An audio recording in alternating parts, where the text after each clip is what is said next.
ආයුබෝවන් සුබ දවසක් කියලා ආදරයෙන් පිළිගන්නවා Kavi Home Recipes YouTube channel එකට.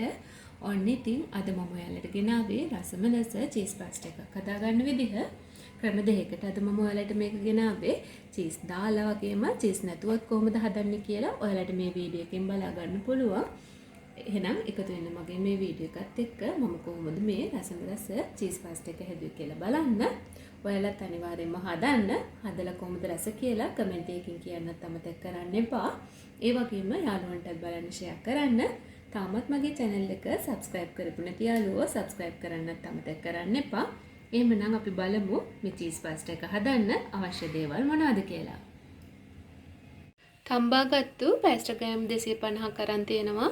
සුදුලුණු බික් 3-4ක් චූටියට කපලා අරගෙන තියෙනවා. සාමාන්‍ය ප්‍රමාණයේ බීලුණු ගෙඩිය චූටියට කපලා අරගෙන තියෙනවා. කරපිංච කොළ ටිකක් චූටියට කපලා අරගෙන තියෙනවා.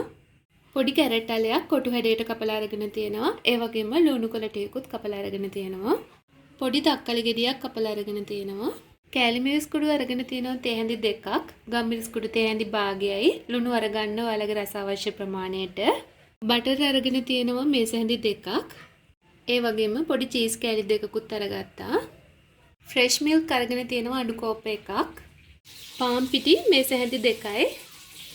ඊළඟට මම වෙනම පෑන් එකක් ලිපේ තියාගත්තා. ඒකට මම එකතු කරගන්නවා බටර් මේස හැන්දක්. බටර් ටික දිය වුණාට පස්සේ අපි මේකට එකතු කරගන්නවා අරගත්තු පාන් පිටි මේස හැඳි 2.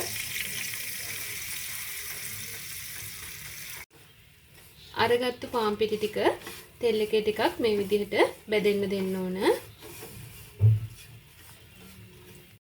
ඊළඟට අරගත්තු ෆ්‍රෙෂ් මිල්ක් ටිකක් එකතු කරගමු. ෆ්‍රෙෂ් මිල්ක් ටික එකතු කරලා පිටි කැට නැති වෙනකන් හොඳින් කලවම් කරගන්න.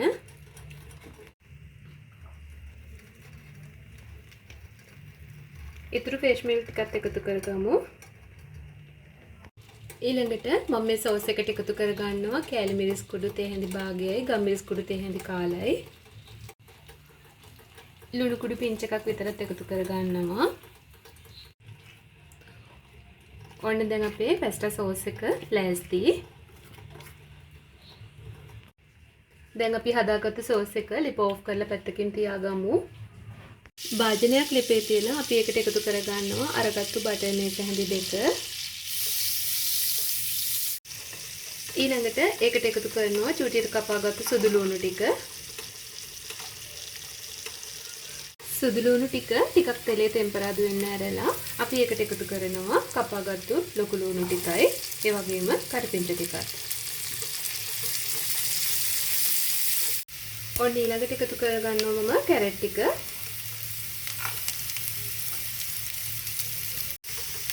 ඊළඟට කෑලි මිරිස් කුඩු, ගම් මිරිස් කුඩු සහ අරගත්තු ලුණු කුඩු ටික එකතු කරනවා.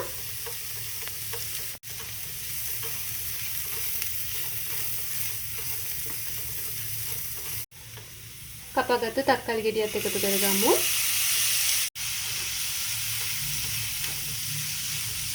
මේ දේවල් ගොඩක් වෙලා තෙලේ ටෙම්පරාදු වෙන්න තියාගන්න නැහැ. ගොඩක් අඩු කාලයක් තමයි මේ දේවල් ටෙම්පරාදු කරගන්නේ. ඊළඟට අරගත්තු ලුණු කොළ ටිකත් එකතු කරනවා.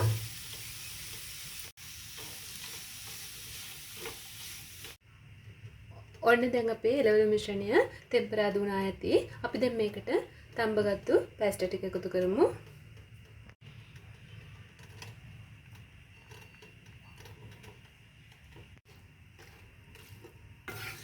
එකතු කරලා හොඳින් කලවම් කරගමු. දැන් අපි මේකට හදාගත්තු white sauce මිශ්‍රණය එකතු කරමු. දැන් හොඳින් මිශ්‍ර කරගමු.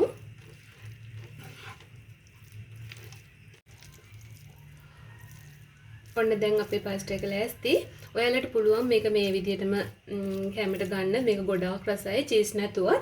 ඔයාලා ගෙදර තියෙනවා නම් චීස් කෑල්ලක් හරි දෙකක් හරි මේ වෙලාවේදී එකතු කරගන්නත් පුළුවන්.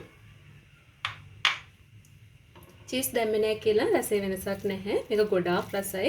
තියෙනවා නම් විතරක් දාගන්න.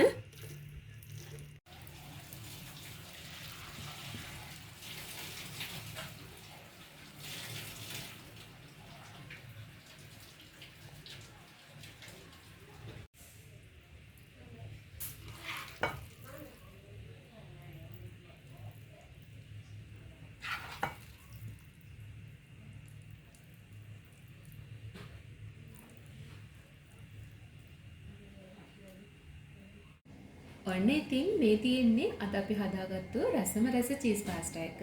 ඔයාලට මම ක්‍රම දෙකකට මේක කියලා දුන්නා.